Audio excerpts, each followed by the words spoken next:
CM Revanth రెడ్డికి BRS working president KTR సవాల్ విసరడంపై ఉత్కంఠ నెలకొంది. కాసేపట్లో సోమాజిగూడ ప్రెస్ క్లబ్ కు రావాలని కేటీఆర్ ముఖ్యమంత్రి రేవంత్ రెడ్డికి సవాల్ విసిరారు.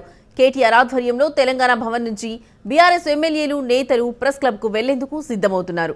మరోవైపు చర్చకు ముఖ్యమంత్రి అవసరం లేదని కేటీఆర్ తో తాము చర్చకు వస్తామంటూ కాంగ్రెస్ నేతలు చెబుతున్నారు. ముఖ్యమంత్రి రేవంత్ రెడ్డితోనే చర్చిస్తామని కేటీఆర్ అన్నారు. మరోవైపు అసెంబ్లీలో చర్చకు రావాలని మంత్రులు బీఆర్ఎస్ కు సవాల్ విసిరారు. కాంగ్రెస్ బీఆర్ఎస్ నేతల సవాళ్లపై ఉత్కంఠ నెలకొంది. ఇక ఇదే అంశానికి సంబంధించిన మరింత సమాచారం మా కరెస్పాండెంట్ చందు ఫోన్ ద్వారా అందిస్తారు. చందు, చెప్పండి, ఈ యొక్క సవాళ్లకు సంబంధించి మీ దగ్గర ఉన్న లేటెస్ట్ అప్డేట్స్ ఏంటి?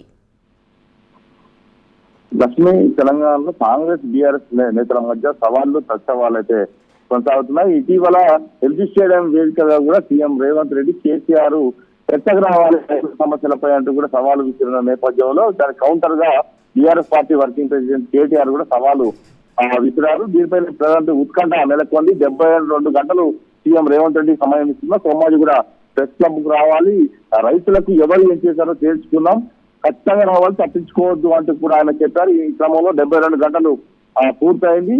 అయితే మరి కాసేపట్లోనే కేటీఆర్ తన నివాసం నుంచి తెలంగాణ భవన్ చేరుకుంటారు. అక్కడి నుంచి కేటీఆర్ అదేవిధంగా ఎమ్మెల్యేలంతా కూడా ప్రెస్ క్లబ్ కు రావాలని నిర్ణయించుకున్నారు. ఇప్పటికే ప్రెస్ క్లబ్ వద్ద పోలీసులు భారీ బందోబస్తులు ఏర్పాటు చేశారు. తెలంగాణ భవన్ వద్ద బందోబస్తులు కూడా ఏర్పాటు చేశారు. ముఖ్యంగా చూసినట్టయితే కాంగ్రెస్ ప్రభుత్వం రైతు డిక్లరేషన్ పేరిట వరంగల్ లో రాహుల్ గాంధీతో ప్రకటించింది. కానీ ఏ ఒక్క హామీని నెరవేర్చలేదు. ముఖ్యంగా రైతు భరోసా పథకం కింద 12,000 రూపాయలు ఇస్తామని చెప్పి హామీ ఇచ్చి ఎగ్గొట్టింది. 2 సార్లు ఎగ్గొట్టింది.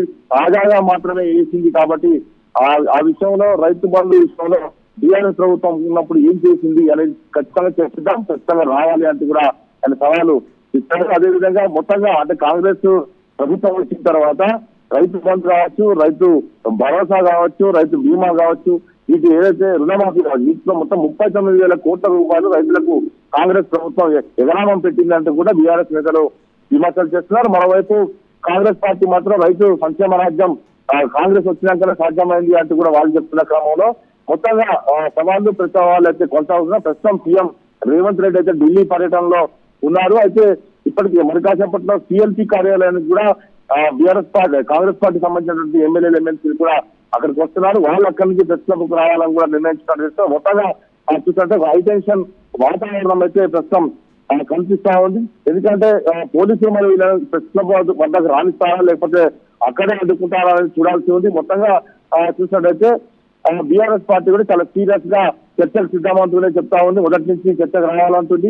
కాంగ్రెస్ పార్టీ కూడా అదే విధంగా అంటే ముఖ్యంగా సీతక్క అదేవిధంగా మంత్రులు పొన్నం ప్రభాకర్ ఇద్దరు కూడా కేటీఆర్ వ్యాఖ్యలను ఖండించారు. ముఖ్యమంత్రి మాటలను వక్రీకరించారు. చర్చించాలంటే సోమాజిగూడ ప్రెస్ క్లబ్ వేదిక కాదు, అసెంబ్లీలో చర్చిద్దాం. కేసీఆర్ స్పీకర్ కు అసెంబ్లీ పెట్టాలని లేఖ రాయండి, ఖచ్చితంగా కేసీఆర్ కూడా అసెంబ్లీకి రావాలి, చర్చలో పాల్గొనాలి, అప్పుడు ఏ ప్రభుత్వం ఏం చేసినా చేర్చుకున్నాం అంటూ కూడా అటు మంత్రులు చెప్పిన పరిస్థితుల్లో ఈ రోజు మాత్రం ఒక హైడ్రామా అయితే కనిపిస్తా ఉంది. Right Chandu, thank you.